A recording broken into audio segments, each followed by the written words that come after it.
우리는 이 땅에서 하나님 나라 천국되어 살기를 원하면서 나오지 않습니까? 예? 많은 사람들이 신앙생활을 하죠. 하나님을 믿죠. 사람들은 믿음 생활보다 자기 생활을 더 많이 하죠. 자기 생활. 입으로는 하나님을 믿는다 하면서도 자기 생활을 하고 있습니다. 우리는 과연 어떻게 그러면 천국이 되어 사는가? 마태복음 4장 23절과 9장 38절 말씀을 보시면은 예수님께서는 천국 복음을 전파하시고 모든 병과 약한 것을 고치심이라고 말씀을 합니다. 이 땅에 육신으로 오신 예수님께서는 마태복음 4장 16절과 17절에서는 흑암에 앉은 백성들에게 회개하라. 천국이 가까이 왔느니라고 17절에서 말씀을 하고 있습니다. 주님과 함께 사는 것이 천국입니다. 이 말씀은 예수님 자신이 천국임을 나타내는 말씀이기도 합니다. 그래서 이 시간에 이 천국에 대한 세 가지 비유로 말씀을 전할 때 성령님께서 함께 하셔서 하나님 나라를 더욱 굳건히 세워나가는 저와 여러분이 되기를 예수님 이름으로 축원합니다. 누가복음 17장 20절과 21절 말씀을 보시면은 바리새인들이 어떻게 말씀합니까? 하나님의 나라가 어느 때에 임하나이까 묻거늘 예수님께서 어떻게 말씀합니까? 하나님 나라는 즉 천국은 여기 있다 저기 있다 할 것이 아니라 어디에 있다고 말씀을 하고 계십니까? 예, 우리 안에 있느니라 말씀을 합니다. 예. 지금 하나님 나라가 언제 임하나이까 이렇게 묻는 이 바리새인들은 율법주의자들이죠. 스스로 하나님 말씀에 순종하려고 애를 쓰는 사람들이라 이 말씀입니다. 지금도 많은 사람들이 율법주의자가 되어서 스스로 노력하고 자기 생각으로 훈련하고 기도하여서 하나님 말씀에 순종하려고 애를 씁니다. 이런 사람들은 예수님이 언제 이 땅에 오시는가 재림에 예수님 재림에 많은 관심을 가집니다만 물론 우리도 예수님 재림에 관심을 가져야 합니다만 그것보다 우선되는 게 무엇이랬습니까? 이 우선이 무엇이냐는 겁니다. 조금 전 누가복음 17장 20절 21절에 하나님 나라는 여기 있다 저기 있다 할 것이 아니라 우리 안에 있느니라. 예? 즉 우리 안에 하나님 나라가 먼저 이루어지는가 우리 안에 하나님 나라가 먼저 세워지는 이것이 우리가 할 일이라는 것입니다.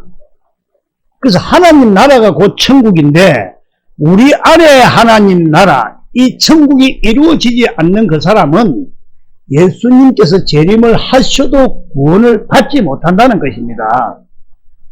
그래서 가장 중요한 것은 내 안에 먼저 하나님 나라가 이루어지는 것입니다. 내 안에 하나님 나라가 이루어진다는 이 말은 이 안이 교회가 된다, 성전이 세워진다 이 말씀입니다. 그래서 성전이 세워지면 우리는 주님의 영광을 보고 주님의 음성을 듣고 주님을 따라가는 삶을 살 수 있다는 것입니다. 즉 천국된 삶을 살 수 있다는 이 말입니다.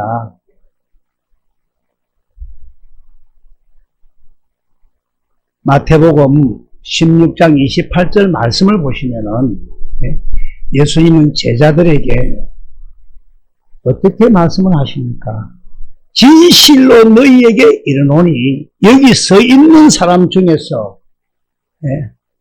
죽기 전에 인자가 그 왕권을 가지고 오는 것을 볼 자들도 있다고 말씀을 하고 있습니다. 또 누가복음 9장 27절에도 내가 참으로 너희에게 이르노니 여기 서 있는 사람 중에 죽기 전에 하나님 나라를 볼 자도 있느니라 이렇게 말씀을 합니다. 우리가 죽기 전에 하나님 나라를 볼 수 있다는 이 말 아닙니까? 예? 어떻게 볼까요? 어떻게 볼 수 있을까요? 예수님께서 사람의 모양으로 이 땅에 오신 이유가 뭡니까? 왜 오셨습니까? 물론 우리 죄를 사하러 오셨죠. 그럼 우리 죄를 사해 주어서 뭘 어떻게 하라고? 죄를 사한다고 구원이 되고 천국에 가는 게 아니지 않습니까? 내가 부잣집에 산다고 부자로 삽니까? 마음은 늘 지옥인데. 다시 말씀드리면 예수님이 이 땅에 오셔서 우리 죄를 대속하여 죽으시고 부활 성천하신 이유가 뭐냐는 것입니다. 새 언약을 이루시려고. 이제는 영으로 우리 안에 오셔서 실제로 이 더러운 육신의 마음, 육신의 생각을 잘라내어 할례를 시켜서 하나님 나라를 세워서 하나님 나라로 우리와 함께 하기 위해 오시겠다는 것입니다. 그래서 하나님이신 그분이 사람이 되어서 이 땅에 오셔서 십자가에서 우리 죄를 대속해 죽으시고 부활 성천하신 이유는 영으로 우리 안에 오시기 위해서라는 것입니다. 여러분, 주님의 소원이 무엇이었습니까? 교회 아니었습니까? 교회. 데살로니가 전서 5장 10절의 말씀을 보시면은 예수님께서 우리를 위해서 왜 죽었답니까? 깨어있든지 차든지 자기와 함께 살게 하려고. 함께 살게 하려고. 그래서 우리 안에 하나님 나라가 세워지지 않으면 하나님 나라를 보지도 못하고 주님 음성을 듣지도 못하며 우리는 멸망의 길로 갈 수밖에 없다는 것입니다. 이것이 인생의 목적이 되어야 됩니다. 다시 말씀드리면 예수님께서는 영으로 우리 안에 오셔서 우리 안에 하나님 나라를 세워서 그 하나님 나라의 왕권을 가지고 우리를 다스리기 위해서 하나님이신 그분이 사람이 되어 이 땅에 오셔서 십자가에 죽으시고 부활성천하신 이유라는 것입니다. 참으로 우리가 하나님 나라가 우리 안에 세워지길 바라면서 주의 음성을 듣고 살기를 소망하는 저와 여러분이 되기를, 그래서 더욱더 하나님 나라가 든든히 세워지기를 예수님 이름으로 축원합니다.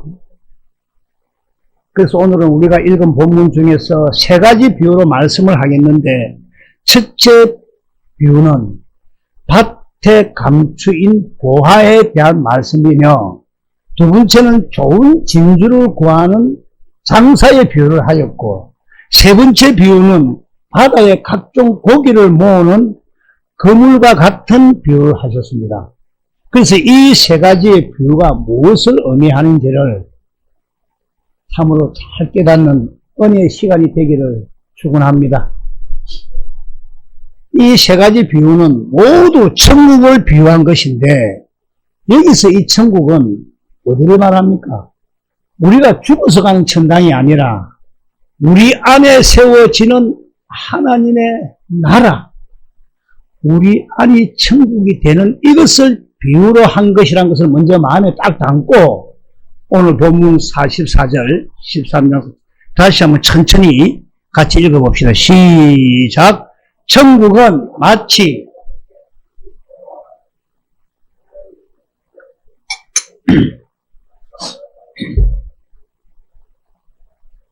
산언이라 이렇게 기록하고 있습니다. 천국은 마치 밭에 감추인 보화와 같으니라고 말씀합니다. 당시 그 팔레스타인 중동 지역에 실제로 그 땅에는 약탈하는 사람들이 들어 있어서 아주 귀한 것은 땅에 숨기기도 하고 감추기도 하겠습니다. 그런데 오늘 이 사람 천국을 어떻게 비유하고 있습니까? 밭에 감추인 보화로 비유했는데, 감추어 놓은 보화를 발견한 이 사람은 놀라운 축복을 받은 행운아라는 것입니다. 예? 우리가 남의 밭에 감추인 보화를 찾기가 쉽지가 않습니다. 예? 그러면 이 비유의 말씀을 통해서 예수님께서는 우리에게 무엇을 알게 하시려고 이렇게 말씀을 했을까요? 먼저 이 밭에 있는 보화, 이 보화가 묻혀 있는 이 밭은 자기 밭이 아니라는 겁니다. 왜 아닙니까? 자신의 소유를 다 팔아 그 밭을 샀다고 기록되어 있으니까 자기 밭이 아니라는 것이죠. 남의 밭에 있는 것이니까 자기의 소유를 다 팔아서 샀다는 것 아닙니까? 그런데 여기서 우리가 중요하게 생각할 것이 하나 있습니다. 지금 읽은 이 말씀, 이 부분을 그 육신적인 생각으로 도덕적이나 윤리적으로 해석을 하시면 안 된다는 겁니다. 도덕적으로는 맞지 않죠. 윤리적으로도 맞지 않습니다. 왜 맞지 않느냐? 남의 밭에 있는 보화를 발견했다면 주인에게 돌려주든지 아니면 그냥 묻어두고 가야지. 거기서 자기 소유를 다 팔아서 이 밭을 사는 이것은 도덕적이나 윤리적으로는 맞지 않다 이 말입니다. 아니 그럼 예수님께서 왜 이 말씀을 하셨을까? 주님께서는 이 도덕적이고 윤리적인 것보다는 우리에게 무엇을 심어주려고 이 보화가 얼마나 귀중한 것인가 하는 이것을 우리에게 깨닫게 하시려고 이 보화가 그만큼 귀중하다는 것을 깨닫게 하시려고 그래서 우리는 이 보화는 너무나 귀중하고 소중한 것이라는 것을 먼저 깨달아야 합니다. 그냥 보화겠지 이렇게 생각하는 게 아니고 그걸 먼저 깨달아야 합니다. 왜냐하면 내 밑줄에 보면 그 자기 소유를 다 팔아서 그 밭을 샀다고 하지 않습니까? 자기 소유를 다 팔았어.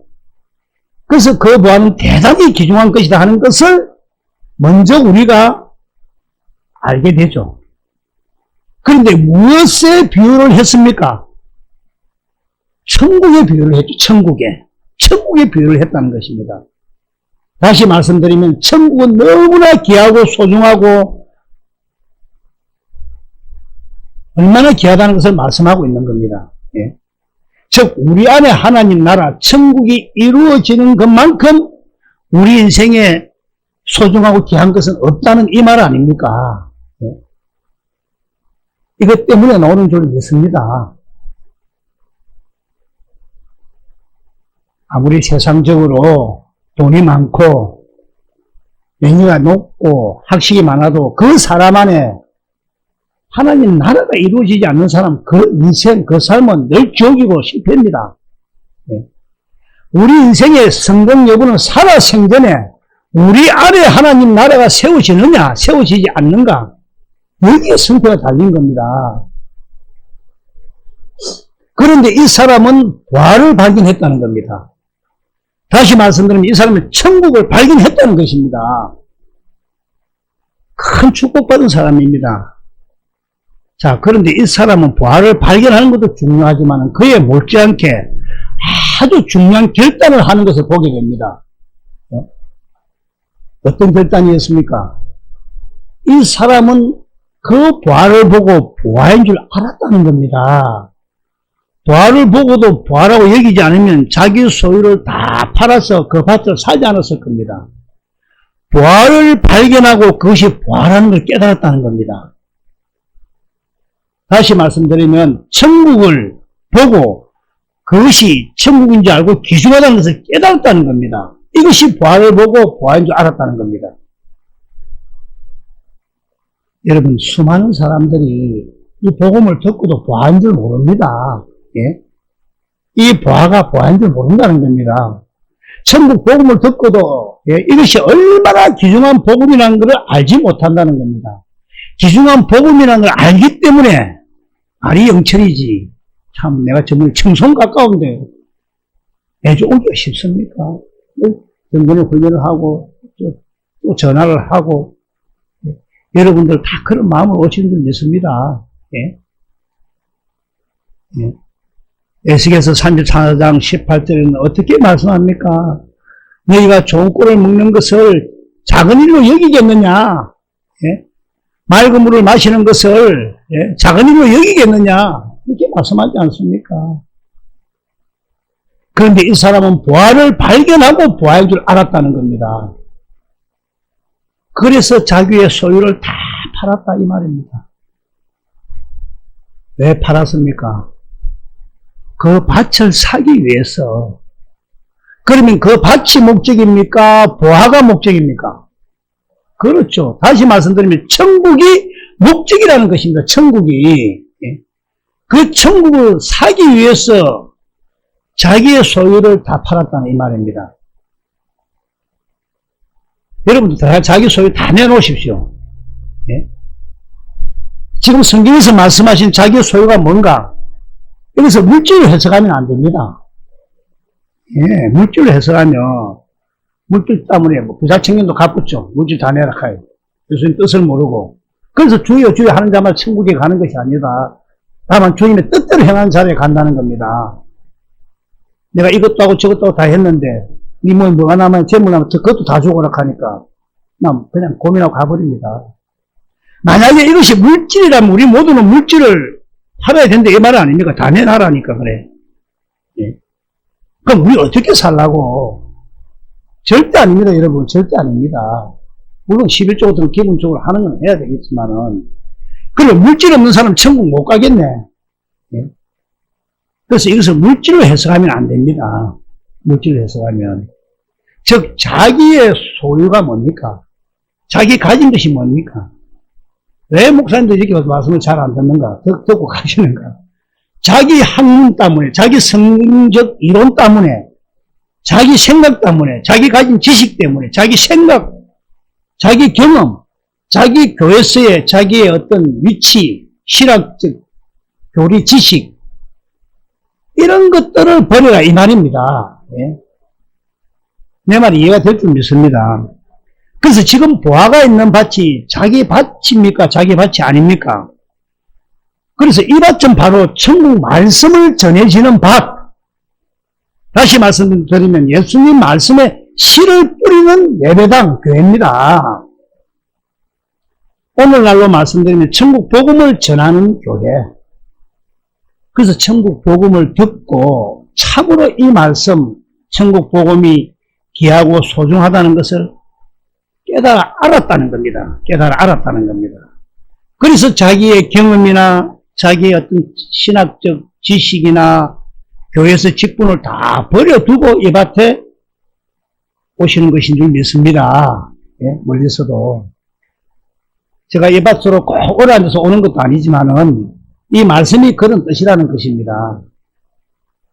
천국을 사기 위해서는, 다시 말씀드리면 자기 안에 천국이 이루어지기 위해서는 자기의 어떤 체험이나 신학적 지식, 교리 다 버리고 그 교회 직분까지도 버리고 자신 안에 천국이 이루어지기를 바라면서 이곳에서 인내하고 계신 줄 믿습니다.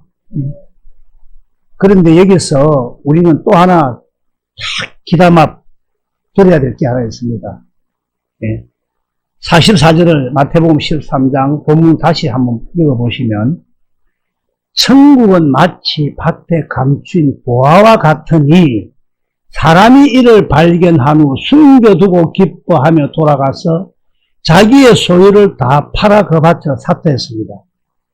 자, 아까 읽을 때하고 뭐가 틀리는 걸 이상한 것 하나 발견하지 못했습니까? 이것이 비유지만은 만약에 진짜 보화 같으면 나 같으면 남의 밭에 있는 보화를 캐서 가져가면 되는데, 근데 이 사람은 이를 발견하고 난 후에 어떻게 했습니까? 숨겨두고 기뻐하면 돌아갔다고 기록했습니다. 아니 그러면 왜 이 사람은 이 보화를 발견하고 기뻐했는데 숨겨두고 돌아갔다고 말을 할까요? 그래서 숨겨두고 돌아갔다는 이 의미가 뭔가? 이 의미가 제가 겪은 사항이죠. 지금도 겪고 있는 분하고 통화도 하고 있고, 제가 이 천국되어 산다는 이 천국 복음을 깨닫고는 하나님께서 참으로 기뻐할 거다. 기도하면서 마음이 막 떠가지고 그렇게 생각하면서 막 육신의 생각으로 기도는 하지만 내가 깨달아고 알고 있던 천국 복음을 전했는데 반응은 영 틀리게 나오다는 겁니다. 아, 내가 성급했구나. 아, 내가 잘못했구나. 내가 천국 복음을 잘 깨달아서 좀 더 확실하게 깨달아서 전해야 되는데 어설프게 전하다가는 오히려 그 복음이 방해가 된다는 것을 알게 되었다는 겁니다. 예. 지금도 그분들이 계시죠. 그래서 전화가 오죠. 어떤 분이 나갔습니다. 이 복음 전하지 말라고. 마음이 아파서 서로 기도도 하면서. 그래서 이제는 천국 복음이 확실히 깨달아져서 이 천국 교사는 이 복음으로, 이 복음을 기쁨으로 전하게 되었으니 모두가 하나님 뜻 안에서 이루어 가는구나 하는 것을 알게 하심을 다시 한번 감사드립니다. 그런데 어느 목사님이 이렇게 말씀을 하시던데, 십자가 믿어서 제사함 받고 주님 영접하면 구원이 아니냐. 예? 뭐 어딨어? 자꾸 그런 복음을 들고 와가지고 안에 들어가라. 새 언약이니 두 번째 언약이니 하니까 이게 난 아니냐. 그래서 오히려 천국 복음을 전하는데 방해가 되더라는 겁니다. 보니까 이것이 순교 두고의 의미입니다. 예. 자, 그리고 그 다음 이 사람이 기뻐하고는 어떤 행동을 했다고 합니까? 돌아가서 다 팔아 밭을 샀대했습니다. 전부 현재 진행형입니다. 멀리서 다 오시고 바쁜 시간에 다 오시고 참 가까이서 와서 기도하시고 때가 받으면 기도하시고, 예. 돌아가서 다 팔아 밭을 사느니라. 이 사람은 고민도 하지 않고 부활을 발견하고는 즉각적으로 행동을 했다는 겁니다. 예. 그 다음 45절 46절 한번 읽어봅시다. 시작. 또 천국은 마치 좋은 진주를 구하는 장사와 같으니 극히 값진 진주 하나를 발견함에 가서 자기의 소유를 다 팔아 그 진주를 삽니다. 그래서 여기서도 앞절과 같은 것은 자기의 소유를 다 팔아서 그 진주를 샀다고 말씀합니다. 그래서 여기서 천국의 의미는 좋은 진주로 비유합니다. 그런데 여기서도 앞절에 감추했던 보아와 같이 자기의 소유를 다 팔았다 말씀을 하는데, 이 소유가 아까 전에 이야기했죠. 자기 경험, 지식, 교리, 예? 직분 이런 거 다 버렸단 말이죠. 왜 버렸겠습니까? 이 진주가 너무 귀하기 때문에 그 진주를 사기 위해서 다 팔았다 이 말입니다. 자, 그런데 앞에 있던 44절의 사람과는 차이가 나는 것이 있죠. 44절과 45절, 46절에 차이가 나는 게 있습니다. 자, 무엇이 차이 납니까? 45절, 46절을 읽으면서. 앞에 있는 사람은 이 부활을 먼저 예상을 하고 발견했습니까? 예상하지 못했는데 발견했습니까? 예, 예상하지 못했는데 발견했습니다. 그런데 두 번째 사람은 천국은 마치 좋은 진주를 구하는, 예, 45절에 보면, 예, 좋은 진주를 구하는 장사와 같다 이렇게 말씀하니까 이 사람은 진주에 대한 지식이 있었다는 것입니다. 어떤 지식이, 예? 지식도 있고 또 좋은 진주를 구하기 위해서 다니는 사람이 있다는 겁니다. 이게 가봐도 이것이 앞에 있는 사람하고 차이가 나죠. 그런 분들 여기 계시죠. 이것을 가봐도 이 말씀이 그렇고 저 말씀이 그렇고, 그래서 이 좋은 진주를 구하는 이 상인은 좀 전문적인 안목도 있고 또 좋은 진주가 어디에 있을까 이렇게 그 진주를 찾기 위해서 헤매며 다니는 사람들이 있다는 겁니다. 이 말씀이 무슨 뜻인지 아시죠, 여러분? 예. 오늘날에도 지금도 사람들이 진리를 찾아서 참으로 진리가 어디서 선포되는지를 찾아가면서 방황하는 사람들이 있다 이 말입니다. 이 사람들은 이 좋은 진주로 비유되는 이 천국 말씀을 듣기 위해서 방황하고 또 방황하다 찾게 되니 이 사람은 와서 듣고 기뻐하면서 어떤 진주를 구했다고 나와 있습니까? 그냥 좋은 진주입니까? 극히 좋은 진주 하나입니까? 예, 극히 좋은 진주 하나입니다. 46절 한번 보십시오. 극히 좋은 진주, 예, 극히 좋은 진주 하나를 구했다는 겁니다. 오늘날에도 신명이 온유하고 가난한 자, 그런 사람들이 들어 있습니다. 의에 줄이고 목이 말라하는 사람들이 있다는 겁니다. 목이 말라야 뭘 찾죠. 목이 안 마르기 때문에 안 찾는 겁니다. 예. 이 교회 가봐도, 저 교회 가봐도 선포되는 말씀들이 처음에는 은혜가 되는 것 같은데, 조금 지나고 보면 율법적인 설교고, 전부 결국 내 힘으로 예수를 믿고 노력해서 하나님 말씀에 순종해야 된다 하시면서, 죽어서 가는 천국, 여기만 죽어서 가는 천당이라 해야 되죠. 여기에서 말씀을 집중하고 가리키니까, 무엇을 성경하고 맞지 않고, 에타 이런 거 느끼면서도, 성경에는 뭐가 있는데 이것을 모르니까 이것을 시원하게 풀어줄 데가 없는가 이렇게 헤매는 심령들이 애통한 심령들이 가난한 심령들이 있다는 것입니다. 그것이 바로 좋은 진주를 구하는 장사라는 것입니다. 우리가 매일 밥을 먹는 거 아닙니까? 우리 천국 복음은. 근데 그걸 잘 깨달을 때까지는 늘 찬밥이 뜨시면 모르지만 뜨신 밥이 반드시 여러분 앞에 뜨겁게 와닿을 겁니다. 그래서 천국 복음을 전하는 이곳에 와서 참으로 기뻐하면서 극히 좋은 진주 하나를 만난 겁니다. 예. 자, 극히 좋은 진주가 뭡니까? 예, 예수님이죠, 예수님. 아니, 우리 인생에 예수님 만난 것보다 더 이상 큰 축복이 어디 있겠습니까? 이것보다 더 귀한 것도 있으면 한번 말씀해 보십시오. 예. 주 예수보다 더 귀한 것 없네. 지금도 살아계신 예수님을 만난다는 거, 이것이 가장 귀중한 것입니다. 할렐루야. 주님께서는 진리를 사모하고 진리를 찾는 사람들에게 예수님은 반드시 진리 가운데로 이끌어 주실 줄 믿습니다. 저는 이런 분들을 위해서 기도합니다. 예? 오늘날에도 많은 사람들이 하나님께 열심이고 참으로 하나님을 사랑하는 사람들도 들어 있습니다. 그래서 예수님께서 무엇이라 말씀을 합니까? 어떻게 말씀합니까? 요한복음 4장 35절 같이 한번 읽겠습니다. 시작. 너희는 넉 달이 지나야 추수할 때가 이르겠다 하지 아니하느냐. 그러나 나는 너희에게 이르노니 너희 눈을 들어 밭을 보라. 휘어져 추수하게 되었도다. 왜 넉 달이 지나야 추수할 때가 되느냐고 아시죠? 중동지역 추수기가 사월경이기 때문에 이런 뜻이 담겨있죠. 그래서 휘어졌다 이 말은 완전히 익었다는 이 말씀으로 오늘날 많은 교인들이 율법으로 완전히 익어져서 이제는 참으로 천국 복음으로 추수할 때가 되었다 이 말씀입니다. 그런데 추수할 일꾼이 부족하다 이렇게 말씀합니다. 천국 복음을 섞어서 이렇게 저렇게 말하고 하니까 복음인지 아닌지도 모르고 된단 말입니다. 그래서 추수할 일꾼이 부족하다 이렇게 말씀합니다. 참으로 천국이 되어서 그리스도의 음성을 듣고 그리스도를 보고 누리는 사람들이 별로 많지 않다는 겁니다.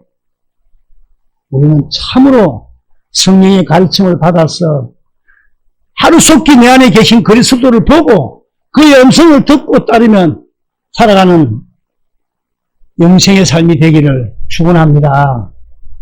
마태복음 13장 본문 47절 48절 합독합니다. 시작. 또 천국은 마치 바다에 치고 각종 물고기를 모는 그물과 같으니 그물의 가득함에 물가로 끌어내고 앉아서 좋은 것은 그릇에 담고 못된 것은 내버렸느니라. 이렇게 말씀합니다. 천국은 마치 무엇에 비교합니까? 바다에 치는 각종 물고기를 모으는 그물과 같아 했습니다. 이 천국은 무엇에 비교했습니까? 그물, 바다에 친 그물입니다. 이제는 왜 바다에 그물을 칩니까? 각종 물고기를 모으기 위해서. 그래서 그물을 친 것 아닙니까? 그래서 이 천국을 그물에 비유했습니다. 물론 여기서 비유는 바다는 이 세상을 말하고 또 각종 물고기, 그물 안에 들어있는 것은 성도들을 말씀하죠. 그러면 이 그물은 무엇을 비유로 말씀하시는가? 복음도 맞죠. 복음이죠, 복음. 하나님은 우리를 부르실 때 무엇으로 부르신댔습니까?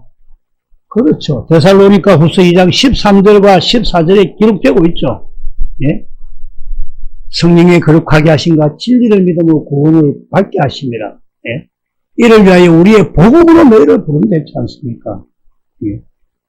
뭐 이상한 체험이나 질병이나 기도의 응답이나 문제 해결이나 이런 것들도 중요하지만은 이런 것들은 하나님이 계시다는 것을 알리는 것이고 우리를 진짜로 부르는 것은 복음으로 부르십니다. 그래서 좁은 문이라는 겁니다. 그 길이 만만치가 않습니다. 늘 같은 소리 걷지만은 만만치가 않습니다. 늘 같은 밥을 먹잖아요. 성경을 믿어야 됩니다. 성경을. 그래서 이 복음으로 우리를 부르시는데 이 물고기를 잡는 그물이 바로 복음입니다. 복음. 그런데 이 복음으로 건진 물고기가 다 좋은 물고기입니까? 거기에는 좋지 못한 물고기도 습격가 포함되어 있다는 것입니다. 좋은 것만 있는 것이 아니라 좋지 못한 고기도 있다고 말씀을 하셨습니다. 그럼 어떻게 한다 했습니까? 앉아서 좋은 고기는 그릇에 담고 좋지 못한 고기는 내다 버린다는 겁니다. 우리가 이 비유를 듣고 다시 한번 우리를 돌아보면 합니다. 내가 참으로 이 천국 복음을 듣고 이 복음을 듣고 이곳에 왔지만은 혹시 행여나 내가 못된 고기는 아닌가 다시 한번 자신을 뒤돌아보는 시간이 되길 바랍니다. 제 자신도 돌아보니까 똑같았습니다.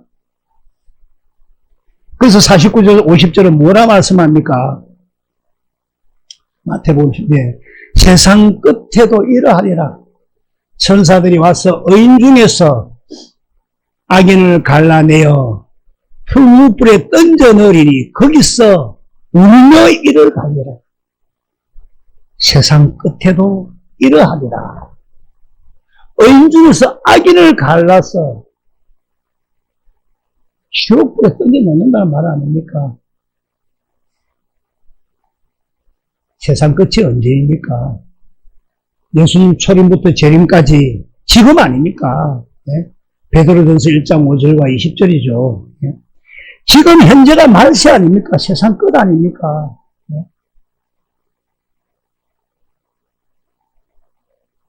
그래서 지금도 역시 하나님께서는 이 거물인 복음을 통해서 우리를 모으시는데 거기에 좋은 고기는 악인은 버리고 의인만 그릇에 담고 가져간다는 겁니다. 할렐루야.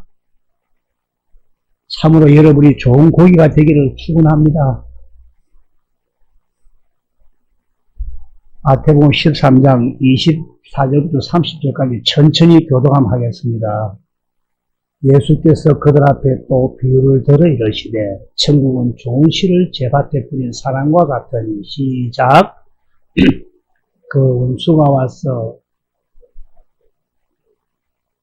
사견하고 결실할 때에 가라지도 보이거늘 집주인의 종들이 와서 말하되 주여 밭에 좋은 씨를 뿌리지 아니하였나이까?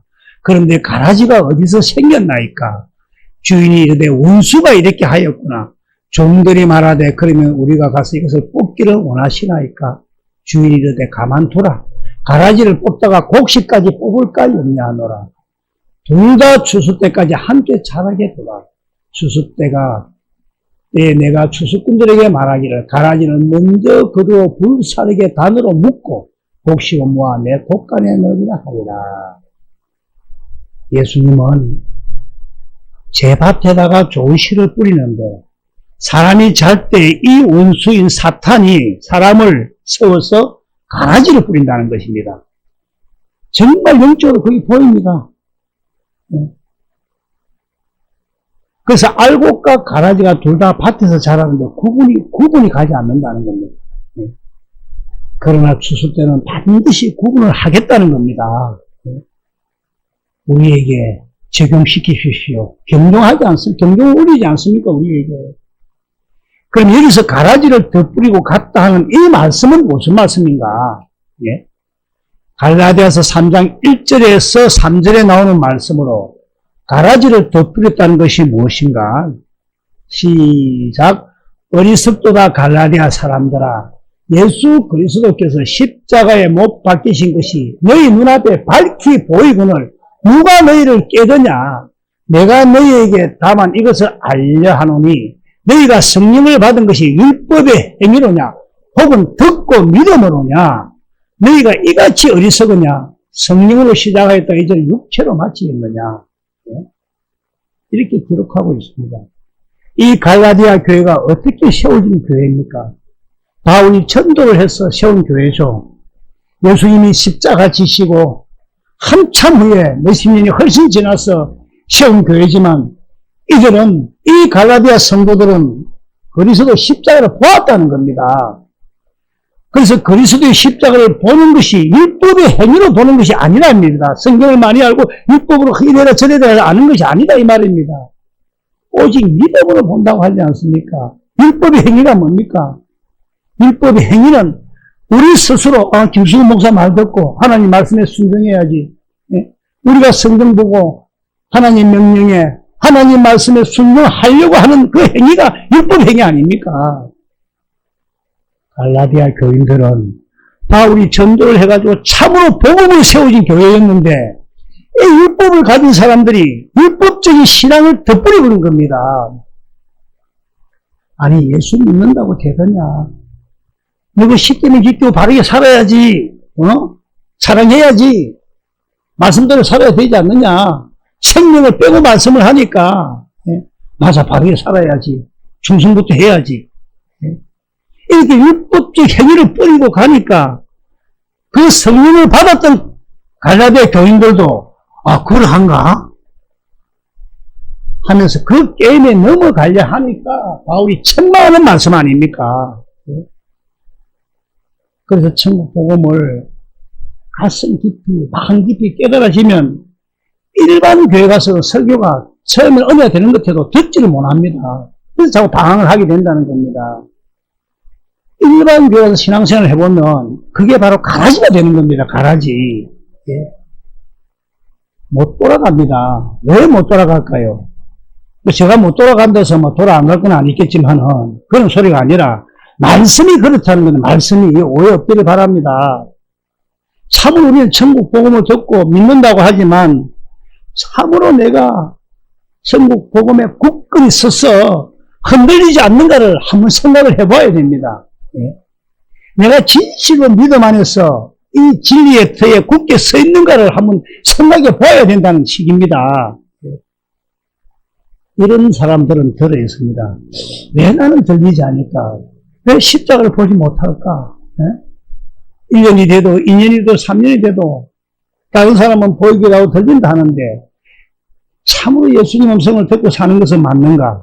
영혼이 안 들리지는 않는가? 이렇게 하나님이 약속하시고 명시하신 이 하나님의 언약을 의심하고 또는 갈등하는 사람들이 있을 수는 있지만은 이 시간을 통해 다시 한번 말씀드립니다. 흔들리지 마시길 바랍니다. 복음의 소망에 꼭 굳게 서시기를 축원합니다. 한 절만 더 보겠습니다. 골로새서 1장 23절 시작. 만일 너희가 믿음에 거하고 터위에 굳게 서서 너희 들은 바 복음의 소망에서 흔들리지 아니하며 그러하리라. 이 복음은 천하 만민에게 전파된 바요 나 바울은 이 복음의 일꾼이 되었노라. 여기서 너희가 믿음에 거하고 이 믿음은 바로 진리 안에서 참으로 천국 복음인 하나님의 약속을 믿고 믿는 믿음이다 이겁니다. 아브라함과 이삭과 야곱에게 약속하신 이 하나님의 명시하신 언약을 굳게 믿는 이 믿음에 거하고 터 위에 굳게 서서 이 터는 어떤 터입니까? 진리의 터라는 것입니다. 진리의 터. 예수 그리스도 안에 있는 진리의 터에 굳게 서서 너희 들은 바 복음의 소망에서 흔들리지 아니하며 반드시 하나님이 약속하시고 명세하셨기 때문에 이루어진다는 것입니다. 흔들리지 마시기 바랍니다. 순간적으로 은혜를 받을 수는 있습니다. 율법에서도 마찬가지입니다. 굳게 서서 진리의 법대로 살면서 하나님은 한 가지를 하러 오셨습니다. 대승을 하시길 원합니다. 그리하면 반드시 여러분 안에 하나님 나라가 이루어질 것입니다. 기도하겠습니다.